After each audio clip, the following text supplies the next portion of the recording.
Aujourd'hui, nous sommes à mi-chemin, exactement entre deux temps du calendrier juif que tout oppose ou presque. Cette semaine, on a commémoré le 9e jour du mois de Av, ce qu'on appelle traditionnellement Tisha B'Av, qui est la commémoration de la destruction du temple de Jérusalem, le souvenir de la maison cassée qu'on commémore en bien des occasions dans le calendrier et dont le souvenir est toujours associé à la douleur de la brisure qu'on rappelle si souvent dans le temps juif. Un souvenir aussi des plus grandes catastrophes de l'histoire juive. Mais au mois de Av, il y a aussi une autre date qu'on commémore, qui est une date beaucoup moins célèbre. C'est une fête qui aura lieu dans quelques jours, très exactement lundi 19 août. Et si vous ouvrez un calendrier juif, vous verrez que ce jour correspond au 15e jour du mois de Av, qui s'écrit en hébreu Tu Taf Vav Be'av, Tu Be'av, le 15e jour du mois de Av. Si Tisha B'Av est une fête triste, une fête de deuil, de jeûne, de tristesse, 6 jours plus tard, Tu B'Av est en fait exactement l'inverse. Dans le Talmud, ce n'est autre que l'équivalent juif de la fête de la Saint-Valentin. Tu B'Av, selon la littérature rabbinique, c'est la fête de l'amour. Alors, c'est beaucoup moins commercial que son équivalent dans le calendrier grégorien, évidemment.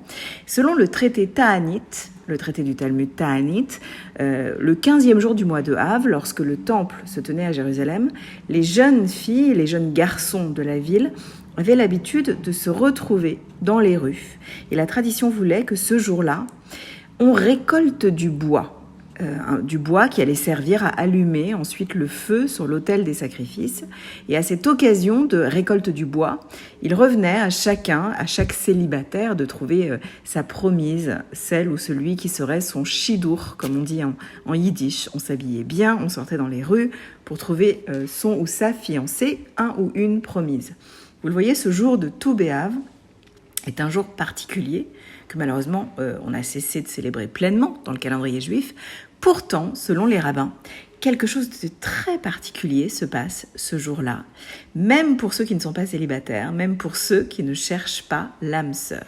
Selon les sages, à cette date précisément, symboliquement, on amorce la saison des fêtes de Tishri, le temps de repentance. En fait, le Tu B'Av, c'est comme le tout début, selon la tradition, de la fête des jours solennels.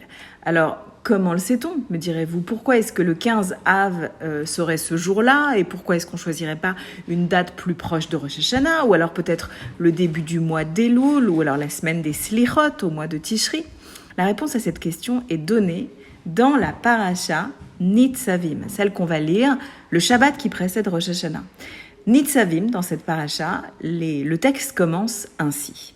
Atem nitzavim hayom kulchem lifnei Adonai Elohechem. Vous êtes tous en ce jour convoqués, placés devant l'Éternel votre Dieu.